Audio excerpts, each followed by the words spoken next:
Hello everyone, welcome to computer classes. Now केंद्रीय petroleum मंत्री हरदीप सिंह पुरी का बयान आया है कि 1 अप्रैल से पेट्रोल में 20% एथेनॉल मिलाया जाएगा और ये 20% एथेनॉल मिला हुआ पेट्रोल वाहन में यूज किया जाएगा।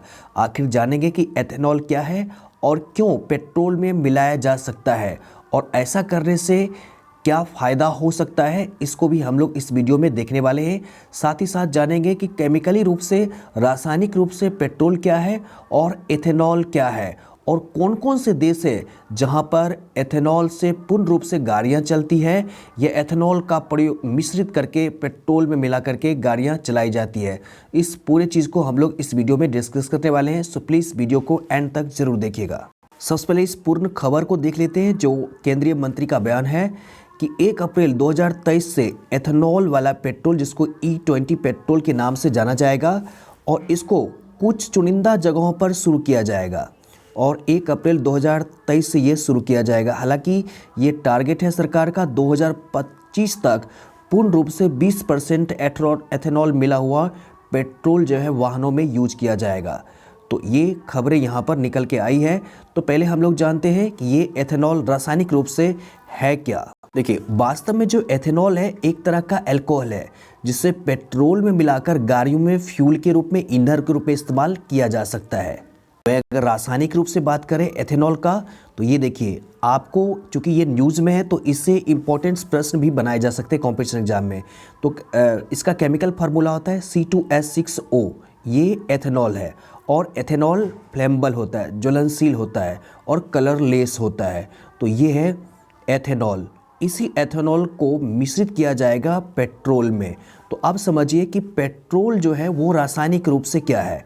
तो वास्तव में पेट्रोल को गैसोलीन भी कहा जाता है और गैसोलीन का जो रासायनिक सूत्र है ये होता है C8H18 और ये केमिकली रूप से। और जो डीजल यूज किया जाता है गाड़ियों में, इसका फॉर्मूला होता है C12H23।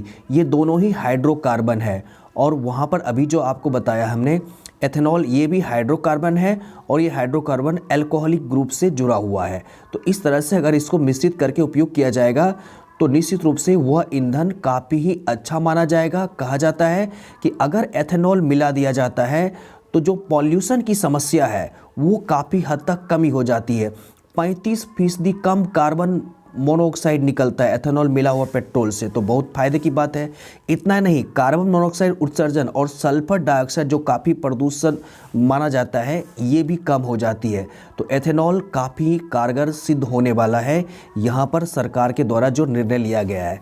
अब सवाल है कि एथेनॉल बनेगा कैसे, किस प्रकार से बनेगा, क्योंकि हम लोग पेट्रोल तो जानते हैं, पेट्रोल जो है क्रूड ऑयल के रूप में समुद्री कचरों से, कीचड़ से निकाला जाता है, फिर उसको प्यूरीफाई किया जाता है, तब तक हम लोगों के पास आता है और उसके बाद इस्तेमाल करते हैं हम लोग फ्यूल के रूप में।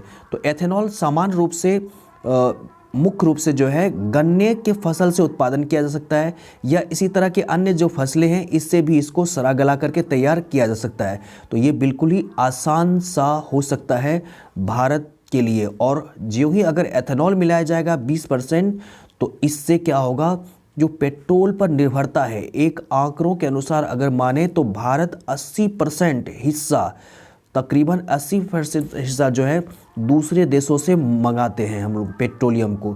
मात्र 20% जो है यहाँ से हम लोग प्राप्त कर पाते हैं। तो अगर हम लोग कम से कम 20% एथेनॉल यूज कर पाते हैं तो इससे ये होगा कि हमारी जो निर्भरता है दूसरे देशों पर ये कम हो जाएगी और जो दिनों दिन पेट्रोल डीजल का जो रेट है वो आसमान छू पाती है, इस पर भी काफ़ी हद तक कमी किया जा सकता है।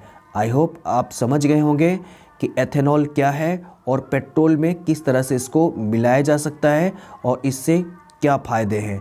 एक और इम्पॉर्टेंट चीज़ आपको बता दें कि आपको ये जान कर के आश्चर्य होगा कि कुछ देश है जहाँ पर 100% एथेनॉल का उपयोग किया जाता है ईंधन के रूप में। हाँ, ब्राज़ील में यहाँ लगभग 40% गाड़ियाँ 100% एथेनॉल से चलती है और 24% एथेनॉल मिला ईंधन भी यहाँ पर उपयोग किया जाता है। इसके अलावा स्वीडन और कनाडा में भी इस तरह का चल रहा है।